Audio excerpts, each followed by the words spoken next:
चलो बाळको घन प्रवाही અને વાયુ પદાર્થના ગુણધર્મો અને લક્ષણો વિશે તમે શીખ્યા. હવે એની ઘનતા અને એની વાત કરવી છે.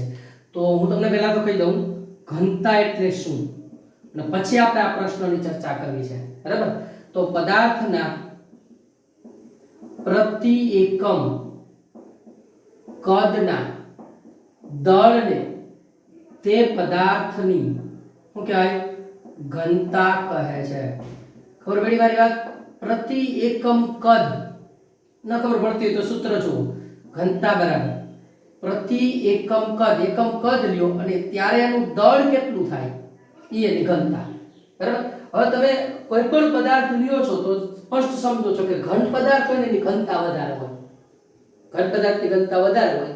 બરાબર? એમાંય ઘન પદાર્થને થોડી ઓછી ઘનતા ધરાવતો પદાર્થ એનાથી નીચેનો હોય કારણ કે એકમ કદ દીઠ દળ લેવાનો એટલે ઘનતા મળી જાય. बराबर? घनताનો એસઆઈ એકમ તમને કહી દઉં. બરાબર? બુક માં પાઠ્યપુસ્તકમાં તે ચોક્કસ નથી તમને વધુ સમજાવું છું. દળનો એકમ શું થાય? કિલોગ્રામ. અને કદનો યાદ કરો પાઠની શરૂઆતમાં જ હતું ઘન મીટર. એટલે એસઆઈ એકમ કિલોગ્રામ પ્રતિ ઘન મીટર છે. રેડી? હાલો. બરાબર? હવે આપણે આ પ્રશ્નમાં આવીએ. નીચેનાને વધતી જતી ઘનતાના યોગ્ય ક્રમમાં ગોઠવો. આપણો પ્રશ્ન જવાબ હવે આવ્યા છે. तो व्याख्या समझेगी અને એની વાત સમજેવી. તો કોની ઘનતા વધારે? હવે વિચારો કે મેં તમને હમણાં કીધું ઘન પદાર્થ તો લોખંડ.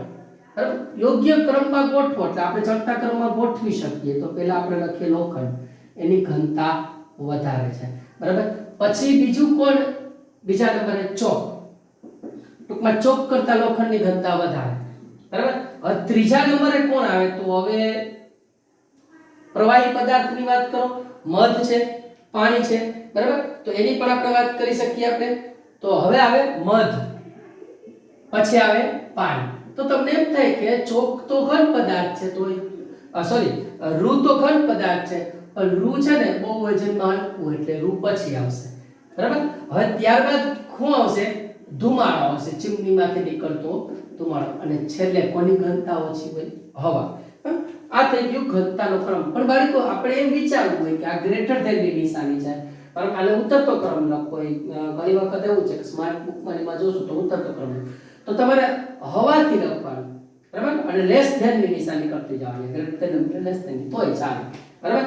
સૌથી વધુ ઘનતા લોખંડની, પછી ચોક, આમાં પછી મધ, પાણી, આ બે પ્રવાહી જેવા દ્રવ્ય આવી, પછી રૂ, પછી ધુમાડો, પછી હવા. આ પહેલો પ્રશ્ન આપણો પૂરો થાય. બીજો પ્રશ્ન હવે આપણે લઈશું.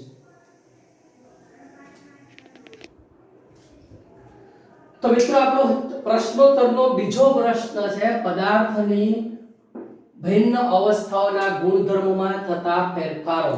કોષ્ટક રૂપે દર્શાવો. આપણે 7 ગુણધર્મ છે એ ઘન, પ્રવાહી અને વાયુમાં જે ફેરફાર છે એ દર્શાવવા છે. ઘનમાં શું ફેરફાર છે પદાર્થની અંદર? પ્રવાહી અને વાયુ પદાર્થમાં આકારમાં શું ફેરફાર છે? કદમાં શું છે? દ્રવ્યતામાં શું છે? આ બધા ગુણધર્મો એટલે કે ટોટલ 7 ગુણધર્મોની હું અહીંયા ચર્ચા કરતો જઈશ ને તમને કહેતો જઈશ. હવે પહેલી વસ્તુ, ઘન પદાર્થનો આકાર.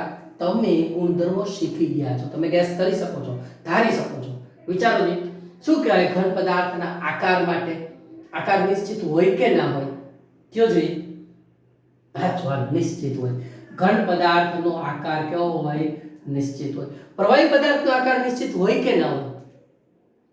પ્રવાહી પદાર્થનો આકાર નિશ્ચિત હોતો નથી. તમે જો એવું શીખ્યા છો, જે પાત્રમાં ભરવામાં આવે એવો આકાર ધારણ કરે. યાદ કરો. પ્રવાહીમાં અનિશ્ચિત હોય, વાયુ પદાર્થમાં પણ આકાર કોઈ દી નિશ્ચિત હોતો નથી, અનિશ્ચિત. વાયુ પદાર્થના ઘટક કણો એટલા બધા અવ્યવસ્થિત રીતે ગતિ કરતા હોય કે એનો આકાર કોઈ દી નિશ્ચિત હોતો નથી, એટલે અનિશ્ચિત. હા, ઘન પદાર્થનું કદ નિશ્ચિત હોય તો પ્રવાહી પદાર્થમાં પણ તમે શીખ્યા છો એનું પણ કદ નિશ્ચિત હોય. વાયુ પદાર્થ છે એનું કદ નિશ્ચિત હોતું નથી. થોડું કઈ વાયુ આખા ઓરડામાં પ્રસરી જાય છે. બરાબર? થોડાક જથ્થાનો વાયુ આખા ઓરડામાં પ્રસરી જાય છે એટલે એનું કદ નિશ્ચિત હોતું નથી. કદ એટલે ખબર પડે ને, રોકેલી જગ્યા એ નિશ્ચિત હોતી નથી. ઘણી બધી જગ્યા રોકે છે, થોડો કે વાયુ ઘણી બધી જગ્યા રોકે છે એટલે અનિશ્ચિત. બરાબર? હા, દબનીયતા. ઘન પદાર્થ છે એને દબાવી શકાતો નથી, એટલા માટે શું બોલાય? અદબનીય. ઘન પદાર્થનું સંકોચન ન કરી શકાય, દબાવી ન શકાય, એટલે એને કહેવાય અદબનીય કહેવાય. જ્યારે પ્રવાહી પદાર્થ છે એ થોડા પ્રમાણમાં દબનીય છે, બરાબર, એટલે થોડા અંશે દબનીય, થોડાક પ્રમાણમાં દબાવી શકાય, કારણ કે એના અણુ થોડા થોડા છૂટા હોય એટલે એને દબાવી શકાય ખરા, પ્રેશર આપી શકાય ખરા, બરાબર. અને વાયુ પદાર્થ છે, બરાબર, એ તો સૌથી વધુ દબનીય છે, એટલે લખાય વધુ દબનીય. વાયુ પદાર્થ તો પ્રેશર દબાવી અને ભરી શકાય, ટ્યુબમાં હવા ભરો ને દબાવી પ્રેશરથી જેટલો વાયુ હવા ભરી હોય તે ભરી શકાય છે, એટલે વધુ દબનીય કહેવાય. કારણ કે કારણે જણાય, કારણ કે એના અણુઓ વધુ છૂટા છવાયા એટલે વધુ દબનીય. પ્રસરણ દર, ઘન પદાર્થનો પ્રસરણ દર ઓછો પ્રસરણ દર, કારણ કે ઘન પદાર્થના અણુઓ છે ને ચુસ્ત રીતે ગોઠવાયેલા હોય, નજીક ગોઠવાયેલા, જાળીદાર રચનામાં ગોઠવાયેલા, એટલે પ્રસરી શકે નહીં, બરાબર. પ્રવાહી પદાર્થનો પ્રસરણ દર આપણે શું કહેવું હોય તો કહી શકાય ઘન કરતા વધુ. પ્રવાહી પદાર્થ માટે કહે ઘન કરતા વધુ અને વાયુ કરતા ઓછો પ્રસરણ દર. વાયુ પદાર્થ કરતા પ્રસરણ ઓછું થાય ખરા, પ્રસરે, પ્રવાહી પ્રસરે. આપણે રૂમની અંદર ગ્લાસ ઢોળી દઈએ પાણીનો તો પાણી પ્રસરે, પણ ઘન પદાર્થ કરતા વધુ પ્રસરે, વાયુ પદાર્થ કરતા એનું પ્રસરણ ઓછું થાય, બરાબર. જ્યારે વાયુ પદાર્થનો પ્રસરણ દર ઘન અને પ્રવાહી કરતા વધારે હોય છે, એનો પ્રસરણ દર ઘન અને પ્રવાહી કરતા વધારે હોય છે. આ બધું સમજવા જેવું છે. તરલ એટલે વહી શકવાનો ગુણધર્મ. તો ઘન પદાર્થ તરલ નથી એટલે વહી શકતો નથી. હા, એક વાત કરી, ઘન પદાર્થ દ્રઢ છે એટલે સખત છે. જ્યારે પ્રવાહી પદાર્થ તરલ છે, વહી શકે છે પણ દ્રઢ નથી. ઓછો દ્રઢ એમ કેવું હોય તો કહેવાય, ઓછું સખત એમ કેવું હોય તો કહી શકાય ઓછું સખત છે. જ્યારે વાયુ પદાર્થ તો વહનશીલતાનો ગુણધર્મ દર્શાવે, બરાબર, એટલે વહી શકે છે, જબરજસ્ત વહી શકે છે, પ્રસરી શકે છે, ફેલાઈ શકે છે, વહનશીલતાનો ગુણધર્મ ધરાવે, તરલ છે એમ પણ કહી શકાય. વાયુ પદાર્થ તરલ પણ છે. આંતર આણ્વીય આકર્ષણ બળ, ઘન પદાર્થમાં અણુઓ એકબીજાની એકદમ નજીક ગોઠવાયેલા હોય એટલે અણુ વચ્ચેનું આકર્ષણ બળ એટલે આંતર આણ્વીય આકર્ષણ બળ મહત્તમ હોય. પ્રવાહી પદાર્થમાં ઘન પદાર્થ કરતા ઓછું હોય આંતર આણ્વીય આકર્ષણ બળ, કારણ કે એના અણુ થોડા છૂટા છવાયા હોય. અને વાયુ પદાર્થમાં તો અણુ વચ્ચેનું આકર્ષણ બળ હાવ લઘુત્તમ હોય. અને કદાચ એવું કેવું હોય તો એ કહેવાય અતિશયોક્તિ નથી કે ન હોય આંતર આણ્વીય આકર્ષણ બળ. હું કામ ના હોય? આમ અણુ એટલા બધા છૂટા છવાયા હોય કે અણુ વચ્ચેનું આકર્ષણ બળ ઓછું હોય. ઘન પદાર્થમાં ઘટક કણોની ગોઠવણી નજીક હોય એટલે ગીચ, આ ઓછા ગીચ, બરાબર. અને વાયુ પદાર્થ માટે ઘટક કણોની ગોઠવણી માટે કેવું હોય તો શું કહેવાય? ગીચ તો ન હોય પણ કેવા હોય? અવ્યવસ્થિત ગોઠવાયેલા હોય, છૂટા છવાયા અને અવ્યવસ્થિત ગોઠવાયેલા. તો આ પ્રશ્નો થયો ભિન્ન અવસ્થાના ગુણધર્મોને કોષ્ટક રૂપે દર્શાવો. એટલે આ કોષ્ટક એટલે તૈયાર કર્યું છે કે આમાંથી યાદ રાખવું હેડું પડે, બરાબર. ઘન પ્રવાહી અને વાયુ પદાર્થના ગુણધર્મો તમારે યાદ રાખો તો આના ઉપરથી આ પોઈન્ટ મુજબ તમે ચાલો એટલે સહેલું પડે. રેડી? તો આ મુદ્દો પૂરો થાય. ચલો, પ્રશ્નોત્તરના પ્રશ્નમાં હવે આ બીજો મુદ્દો છે. નીચે દર્શાવેલા શબ્દો માટે યોગ્ય નોંધ કરો કે શક્તાઈ કોને કહેવાય, સંકોચનીયતા કોને કહેવાય, તરલતા કોને કહેવાય, પાત્રમાં વાયુ ભરવો હોય તો એ માટે શા માટે ભરી શકાય, આકાર કોને કહેવાય, ગતિ ઊર્જા કોને કહેવાય, ઘનતા કોને કહેવાય. શબ્દોની સામાન્ય સમજૂતી લઈશું આપણે.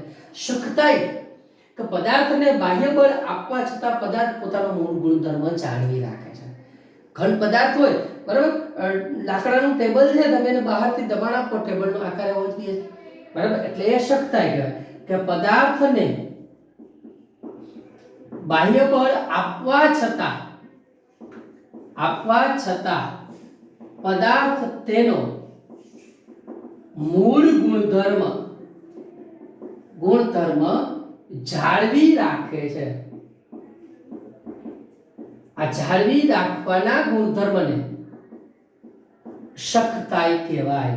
જે પદાર્થ મૂળ ગુણધર્મ જાળવી રાખે એ સખત, બાહ્ય બળ આપવા છતાં મૂળ ગુણધર્મ જાળવી રાખે એ સખત છે, એટલે સખતાઈ કહેવાય. બીજું છે સંકોચનીયતા. તો આપણે અગાઉ એક મુદ્દો શીખ્યા કે દ્રવ્યના કણો વચ્ચે અવકાશ રહેલો હોય છે, જગ્યા રહેલી હોય છે, બરાબર. હવે આપણે એને બાહ્ય બળ આપીએ એટલે દ્રવ્યના કણો વધુ નજીક આવી જાય. બાહ્ય દબાણ આપતા બરાબર દ્રવ્યના કણો વધુ નજીક આવે છે, જેને શું કહેવાય સંકોચનીયતા.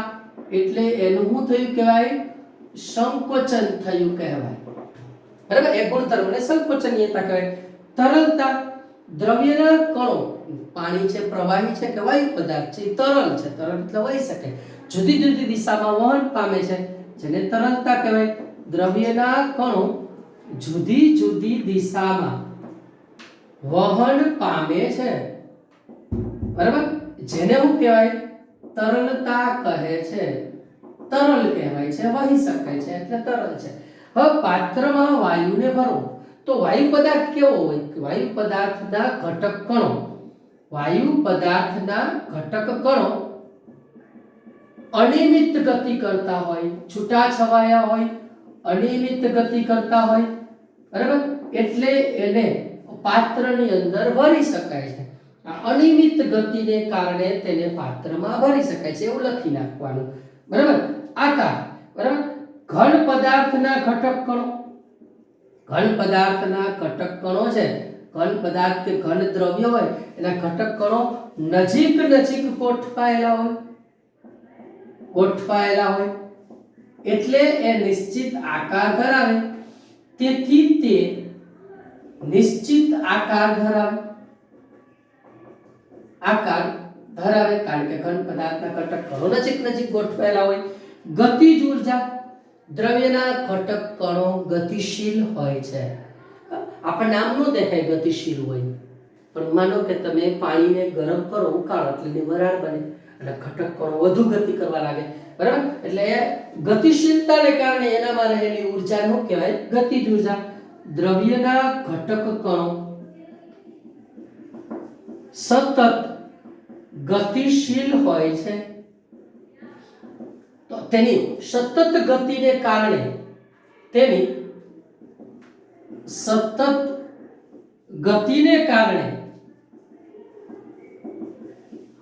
તેમાં રહેલી ઊર્જાને ગતિજ ઊર્જા કહે છે. એના ઘટક કણો સતત ગતિશીલ હોય. મેં તમને હમણાં કીધું આમ આપણને ન દેખાય ગતિશીલ હોય, ગતિશીલતા આપણને ન દેખાય, પણ ગરમ કરો ગતિ ઊર્જા વધે, તાપમાન વધતા ગતિ ઊર્જા વધે એવું આપણે શીખી ગયા છે. અને છેલ્લું ઘનતા. તો પદાર્થના આપણે વ્યાખ્યા શીખી ગયા છીએ. પ્રતિ એકમ કદના દળને તે પદાર્થની ઘનતા કહે છે. તો અહીંયા આખો મુદ્દો પૂરો થયો. પદાર્થના પ્રતિ એકમ કદના દળને તે પદાર્થની ઘનતા કહે છે. દરેકની ટૂંકી સમજૂતી આપી દીધી છે.